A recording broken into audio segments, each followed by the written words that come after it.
Can you create an altar without the help of a spiritualist? Yes. You don't need a spiritualist in order for you to create an altar. Altar is very simple, that anyone can create, even kids, can create altar. That is how simple that it is if you teach them.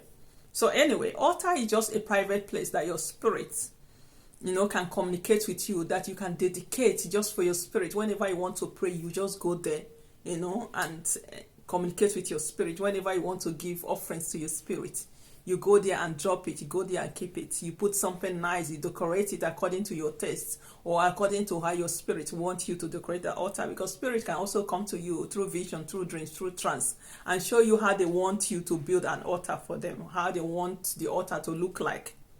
Spirit can show that to individual they want to show. Otherwise, altar can be just a table that you put flowers, you put your spiritual tools, you put things dedicated to that spirit in that altar.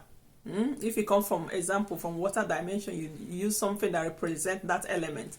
If you come from fire, use something that represents fire. If you come from air, you use something that represents air.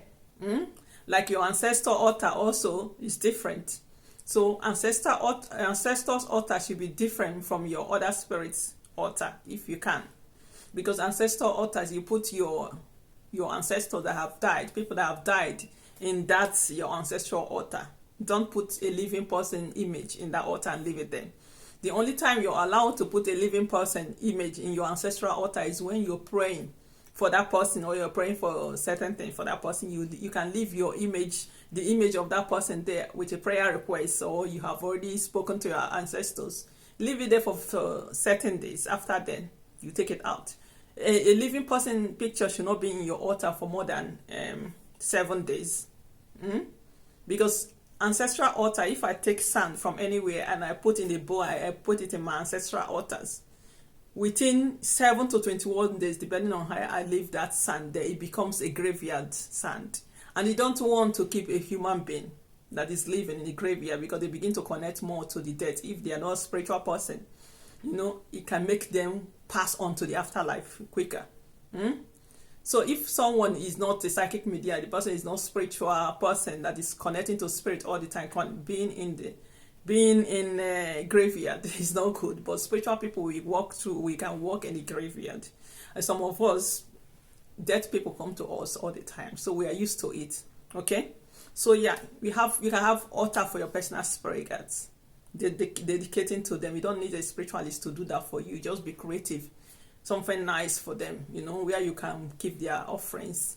Like I always say, go pour libation. When you have an altar, you can actually buy the drink, keep the bottle there, keep the food there, keep the fruit there. When it's after a few days for the fruit or the drinks, when it's getting spoiled, like before it gets spoiled, like if you cook a food, 2 days maximum, you leave it there and you remove it, you throw it in the trash. You leave fruit. You can leave fruit in the altar for 5 to 7 days. Without it getting spoiled. But after then, you have to be changing. You have to be changing whatever you have in your altar that will rot before it rots. So don't leave dirty things in your altar. Don't let any food get rotten in your altar. So altar is a place that you dedicate to your spirit, any type of spirit that you want, that you have, and they will come there to communicate with you. You go there to pray. Just like even Christians, they used to have altar. Some Christians, they have altar. And they have your Bible, they have cross in that place. They have the picture of Jesus Christ there, and they go there to pray. Similar. So the only difference with spiritual, like African spirituality altar, is we put food, we put drinks, we put many things that relate to the spirits. And you can even have altar for your spiritual husband. You put many things that relate to your spiritual husband there. You put perfume, you put the items, maybe clothing for your spiritual husband, your spiritual wife, the food. So like I say, when you want to feed spirits, you have different bowl, different plates for them, So when you have an altar, if you have big altar now, you have it, all they are offering according to the spirit's altar that you have created there. But altar don't have to be expensive if you don't have a big house. You can use your wardrobe to create an altar. You can buy a cupboard. You can create altar there. Even your window sill, those people that have window sill that you can put decoration there, you can use your window sill as altar. An altar, you can even buy a box, a carton. You create altar, put the things there, and you bring it out whenever you want to pray, and you do your prayers. But it's best to have a permanent, like a private place that you don't have to move all the time. Altar, so that your spirit can know that this is where they can go when they want to connect to you, when they want to get offerings like you have kept. Whenever they are thirsty, they know the drinks are always there. Whenever you cook food, you call upon them, they'll come and get it there. Whenever they want to communicate with you, you can go and sit in front of the altar and you chat with your spirit, you communicate with your spirit. Maybe you're doing divination. For spiritualists, sometimes we can sit in our altars and do the divinations or many things. Your altar is your private space between you and your spirit that you can use to communicate. So you don't need a spiritualist to do altar for you at all. You don't need a spiritualist to do that for you. You can do it yourself. You can be creative. You can go to Google and type altar, and you'll be able to have ideas of how you can create your altar. Or you can ask your spirit guide, your personal spirit guide, how they want their altar to look like, and they will reveal to you in your dreams.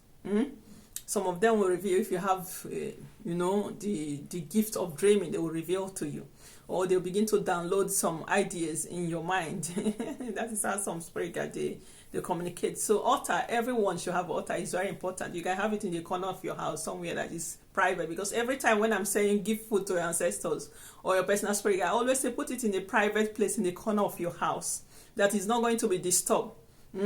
If you have an altar now, you put it there in your altar that is private, that people are not always frequenting there, they're not moving that place, they cannot altar should be a private place that people are not always moving to that place. They cannot touch it, they cannot move it, they cannot, I don't even know how to put it. The place that is not going to be disturbed should be the place that you should keep your altar. So making an altar is easy. Having altar is simple. So like, instead of you to go and give libation sometimes, if you have an altar, you just dedicate the drink to your spirit in your altar, and they will come there and take it. It's good to have an altar, because sometimes I can sit in front of my altar sometimes I can sit there for hours and forget myself, because I'm chatting with my spirit. We are communicating, we are laughing, we are chatting. Altar, so you don't have to be rich to have an altar. Everyone, even the poorest person in this world, can have an altar. Okay? But if you're sharing an apartment with someone, it's impossible. It's difficult. Maybe not impossible. If the person is understanding, you can, create an altar. But if you're living with someone that is not understanding, that does not understand spiritual things, or they think that what you're doing is evil when it's divine, because they lack knowledge, then creating an altar where they live is going to be difficult. Having an altar for yourself should be when you have your own apartment, you have your own privacy, you can create an altar for your spirit guide, especially the personal spirit guide that are with you should have an altar. Your ancestors should have an altar. For some of you guys that always that like to venerate your ancestors, or you're always going through a lot of problems in this life, having an ancestral altar is so important. Those of you that want impartation from spirit, from our ancestors, from people that are in the afterlife that can impart you, having an altar for them is very important. Okay? So you can have a small, like 2 box. If you have a wardrobe, you can divide it even and create an altar there. That is how creative you can be if you don't have a space. But if you have space, then you can make one room, dedicate it to an altar to your spirit, and all of them can have each of their own tables that you dedicate to them. So all the sacrifices, offerings, drinks, all the goodies that you have for them, you place it at the individual spirit altar. Your personal spirit guide can have altar, your ancestor can have altar, your ancestral deities can have altar, your spiritual friends can have altar, your age mate can have altar, your water family can have altar. Any spirit, you can build an altar to any spirit that you have good relationship with, altar. Okay, so I just want to address this because someone asked me if they can have an altar without the help of a spiritualist. A spiritualist don't need to build an altar for you. You can do it yourself. And it's simple. So go create your altar now.